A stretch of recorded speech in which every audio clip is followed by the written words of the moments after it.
Number 1 finally നിങ്ങളെല്ലാവരും wait ചെയ്തിരുന്ന player. എൻ്റെ ഒപ്പീനിയനിൽ ഡിമിക്ക് റിപ്ലേസ്മെൻ്റ് ആയിട്ട് കേരള ബ്ലാസ്റ്റേഴ്സിൽ വരുവാണെങ്കിൽ മൊത്തത്തിൽ ISL തന്നെ കിടുകിടാ വിറപ്പിക്കാൻ പറ്റിയ ഒരു ഐറ്റം.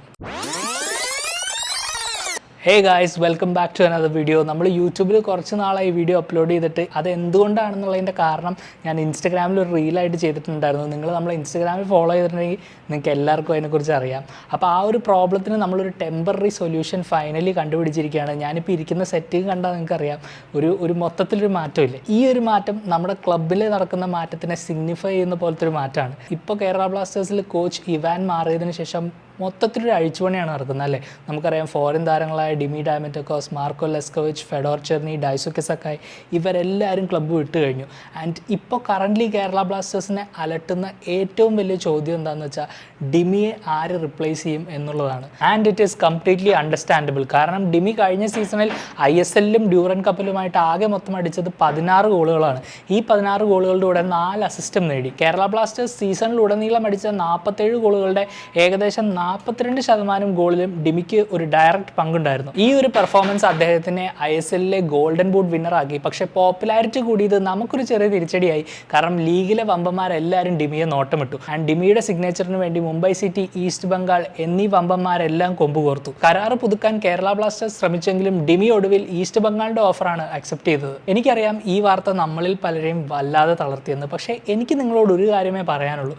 നഷ്ടപ്പെട്ടതൊക്കെ ചിന്തിച്ചിരിക്കാനാണെങ്കിൽ നമ്മൾ എന്നേ ഈ ക്ലബിനെ വിട്ടു പോയേനെ. അപ്പോൾ അധികം വൈകാതെ നമുക്ക് കാര്യങ്ങളിലേക്ക് കിടക്കാം. But I must warn you, this is purely my opinion. ഈ വീഡിയോയുടെ ഉദ്ദേശം ഡിമിക്ക് റിപ്ലേസ്മെന്റ് ആയി വരാൻ കഴിവുള്ള 5 ഫോറിൻ സ്ട്രൈക്കേഴ്സിനെ നിങ്ങൾക്ക് ഇൻട്രൊഡ്യൂസ് ചെയ്യുക എന്നുള്ളത് മാത്രമാണ്. ഈ ഒരു ലിസ്റ്റ് തയ്യാറാക്കാൻ ഞാൻ മെയിനായിട്ട് 2 ക്രൈറ്റീരിയയാണ് ഫോളോ ചെയ്തിരിക്കുന്നത്. ഒന്ന്, ഈ പ്ലെയേഴ്സിൻ്റെ ഏഷ്യൻ ഫുട്ബോളിലെ പരിചയ സമ്പത്ത്. 2, ഇവരുടെ കോൺട്രാക്ട് സിറ്റുവേഷൻ. അതെ, ഈ ലിസ്റ്റിലെ 5 പേരും ജൂൺ 30 ഫ്രീ ഏജന്റുമാരായി മാറിയിരിക്കും. That means Kerala Blasters can sign them without spending a single rupee in transfer fees. Number 5, Oskar Zawada. 28 വയസ്സുള്ള ഈ Polish striker Australian A league ക്ലബ്ബായ വെല്ലിംഗ്ടൺ ഫീനിക്സിന് വേണ്ടിയാണ് കഴിഞ്ഞ സീസൺ ബൂട്ടണിഞ്ഞത്. അതെ, നമ്മുടെ റോയ് കൃഷ്ണയുടെയൊക്കെ പഴയ ക്ലബ്ബ്. 6 അടി ഉയരമുള്ള സവാദ ഈ ലിസ്റ്റിലെ ഏറ്റവും ഹൈറ്റ് കൂടിയ പ്ലെയറാണ്. ആൻഡ് ഈ ഒരു ഫിസിക്കൽ കേപ്പബിലിറ്റി അദ്ദേഹം നന്നായി തന്നെ യൂസ് ചെയ്യാറുണ്ട്. 2022-23 സീസണിൽ വെല്ലിംഗ്ടൺ ഫീനിക്സിലെത്തിയ സവാദ ആദ്യ സീസണിൽ തന്നെ 15 ഗോളും 2 അസിസ്റ്റും നേടി ക്ലബിന്റെ പ്ലെയർ ഓഫ് ദി ഇയർ ആയി. ആ സീസണിൽ മെൽബൺ സിറ്റിയുടെ സൂപ്പർ താരം ജെയ്മി മക്ലാരനും ഇപ്പോൾ മോഹൻ ബഗാൻ സൂപ്പർ ജയൻസ് കളിക്കുന്ന ജെയ്സൺ കമ്മിങ്സും മാത്രമേ സവാദയേക്കാൾ കൂടുതൽ ഗോൾ ഓസ്ട്രേലിയൻ A ലീഗിൽ അടിച്ചിട്ടുള്ളൂ. ഈ സീസൺ മസിൽ കണ്ടീഷൻ കാരണം കുറെ അധികം മാച്ചസ് സവാദയ്ക്ക് മിസ്സായി. പക്ഷേ എന്നാലും 14 മാച്ചിൽ ഒരു ഹാട്രിക് ഉൾപ്പെടെ 7 ഗോളുകൾ അടിക്കാൻ സാധിച്ചു. മുൻകാലങ്ങളിൽ നെതർലൻഡ്സ് ടോപ്പ് ഡിവിഷൻ ക്ലബ്ബായ FC ട്വന്റിക്കും ജർമ്മൻ ക്ലബ്ബായ വൂൾസ്ബർഗിനും വേണ്ടി സവാദ കളിച്ചിട്ടുണ്ട്. നമ്പർ 4, ലൂക്ക ലിവാക്കോവിച്ച്. സെർബിയൻ സ്ട്രൈക്കറായ ലിവാക്കോവിച്ചിന് വയസ്സ് 27 ആയിട്ടുള്ളൂ. മുൻകാലങ്ങളിൽ സെർബിയയുടെ നാഷണൽ ടീമിനെ അണ്ടർ 19 ലെവലിൽ റെപ്രസെന്റ് ചെയ്തിട്ടുള്ള പ്ലെയറാണ് ലിവാക്കോവിച്ച്. നമ്മുടെ ഇവാന്റെ നാട്ടുകാരനായതുകൊണ്ട് വീറും വാശിയും എന്തായാലും പ്രതീക്ഷിക്കാം. ലിവാക്കോവിച്ച് പക്ഷേ ഒരു യൂട്ടിലിറ്റി പ്ലെയറാണ്. കഴിഞ്ഞ സീസൺ സെർബിയൻ ക്ലബ്ബായ IMT ബെൽഗ്രേഡിന് വേണ്ടി സെന്റർ ഫോർവേഡ് ഉൾപ്പെടെ 7 പൊസിഷനാണ് ഇദ്ദേഹം കളിച്ചത്. ഒരുപക്ഷെ അതുകൊണ്ടാവാം 27 മാച്ചിൽ 8 ഗോളുകൾ മാത്രമേ ഇദ്ദേഹത്തിന് നേടാൻ കഴിഞ്ഞുള്ളൂ. 2020-21 സീസണിൽ സെർബിയൻ ക്ലബ് തന്നെയായ ജാവോറിന് വേണ്ടി 16 ഗോളുകൾ അടിച്ചിട്ടുണ്ട്.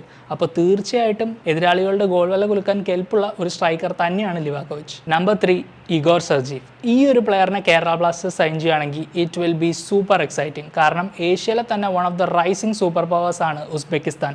ആൻഡ് ഉസ്ബെക്കിസ്ഥാൻ ടീമിൻ്റെ മെയിൻ പ്ലെയറിൽ ഒരാളാണ് ഇഗോർ സെർജീവ്. ഉസ്ബെക്കിസ്ഥാൻ നാഷണൽ ടീമിന് വേണ്ടി 73 മത്സരങ്ങൾ കളിച്ച സെർജീവ് കഴിഞ്ഞ AFC ഏഷ്യൻ കപ്പിൽ ഇന്ത്യക്കെതിരെ ഗോളും അടിച്ചിരുന്നു. തായ് ലീഗ് ക്ലബ്ബായ പാത്തും യുണൈറ്റഡിന് വേണ്ടി കഴിഞ്ഞ സീസൺ AFC ചാമ്പ്യൻസ് ലീഗിൽ 6 ഗോളുകളാണ് സെർജീവ് അടിച്ചത്. 31 വയസ്സുള്ള ഈ താരം ഈ ലിസ്റ്റിലെ ഏറ്റവും പ്രായം കൂടിയ പ്ലെയറാണ്. പക്ഷേ his ability and experience is more than enough to set the ISL on fire. Number 2, William Lira.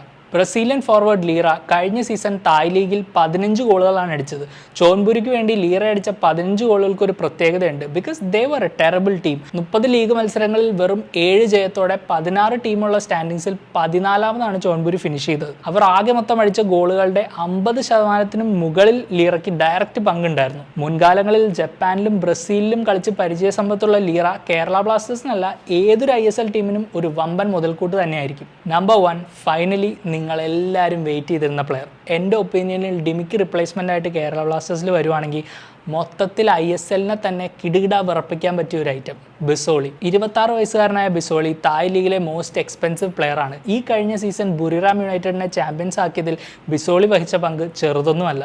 15 league മത്സരങ്ങളിൽ 16 ഗോളും 5 അസിസ്റ്റോടും കൂടി ബിസോളി ലീഗിലെ തന്നെ one of the best performers ആയിരുന്നു. അതായത് ഓരോ 63 മിനിറ്റിലും ബിസോളി ഒരു ഗോളിന്റെ ഭാഗമായി എന്നുള്ളതാണ് യാഥാർത്ഥ്യം. ജൂൺ 30 ഫ്രീ ഏജന്റ് ആവുന്ന ബിസോളിയെ സ്വന്തമാക്കാൻ കേരള ബ്ലാസ്റ്റേഴ്സ് കുറച്ചൊന്ന് കഷ്ടപ്പെടേണ്ടി വരും.